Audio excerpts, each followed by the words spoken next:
A lot of problems with anger.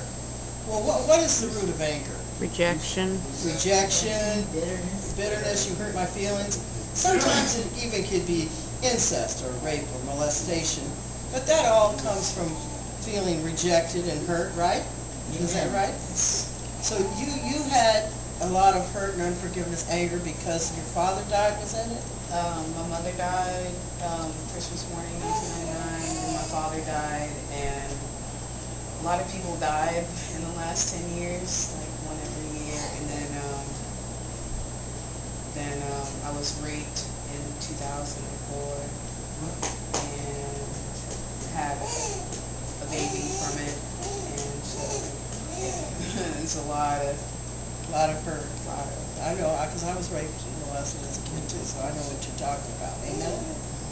So, one of the things is, did you ever forgive your mother for dying? Did you ever forgive her? Well, if I have to think about it, probably not. No. I've tried. See what happens is when we have somebody in our family that dies and we're a kid, even as an adult, it's almost like we feel like they have a choice. You know, like they left us, they abandoned us, they rejected us. And then we even get mad at God. We blame it on God, don't we? So then we get mad at God. Now we've shut ourselves down to God. We don't want to love or trust because we're afraid everybody she's loved so far is dying on her. Or goes away, or does, you know. So she's really struggles with abandonment and betrayal, isn't that right? And the fear of loving someone, because the fear they're going to either leave or they're going to die and they're going to abandon her again. Amen? Amen. And then here she was, after all of this, she was raped. So again, was it a family member or a friend or just...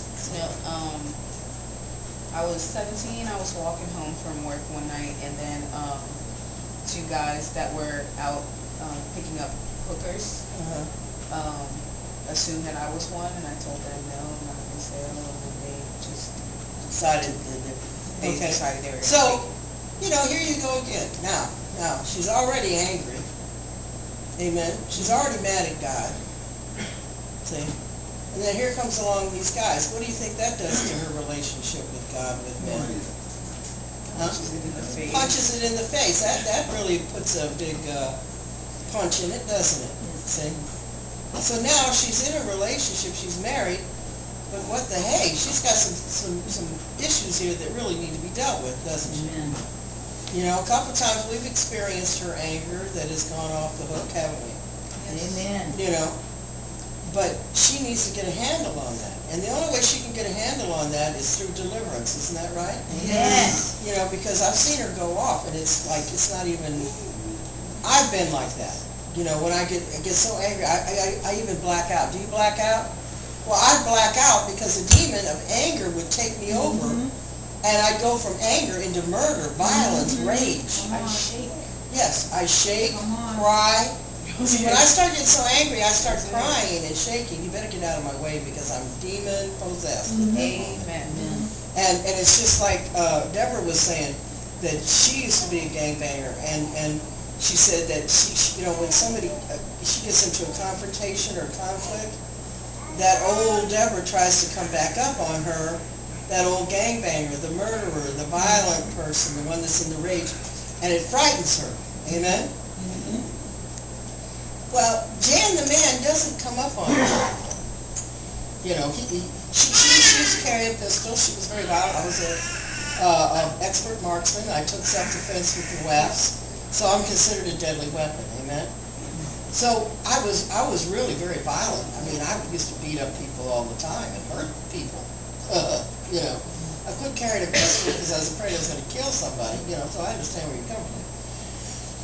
But since I've been delivered from all of that rejection and hurt and being raped and molested by my stepfather and all that abandonment and betrayal, because my first husband left me for 3 other men. My second husband was a biker. We had a very violent relationship, you know. So I can understand, you know, where you're coming from, amen? So, but it's very dangerous. That rage is very dangerous because we could black out and hurt somebody we love. It scares me Yes. because I don't want to remain anybody. No, And I know it's not me. No, it's not you. And you know it's a demon that's taking you over. So now, you don't want to be like this, but something is controlling you. So what do you think is controlling you? A demon, of course. She loves God. She speaks in tongues. She praises the Lord. She prays. Can I get a witness? Amen. So something's wrong with this picture. You get what I'm saying? Yes. Something's wrong with this.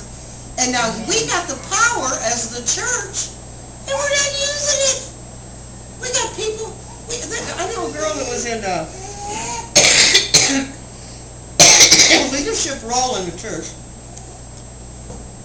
that I personally had some dealings with her, and I didn't know she was so demonized. I just said a word or something that triggered her. She dove across the floor after me, like from here to the back pew there, like a cat hissing at me, and jumped on me. I was so taken back because, hey, she's a leader in a church, you know what I'm saying? Well, man, come to find out, the name that they called her was her alternate. Her real name was like a Korean name or something. Like we'll say, what's a Korean name? Hilo, okay? And they called her in the church, they called her Karen. Well, that wasn't even her name. Can I get a witness? Amen. So here you got this woman ministering to people. It's a demon. Can I get a witness? Amen. You see? Just like you were ministering to people as a Susie, and you were a demon. And you were sucking up every devil that wasn't busy, casting them out. You get what I'm saying? Amen.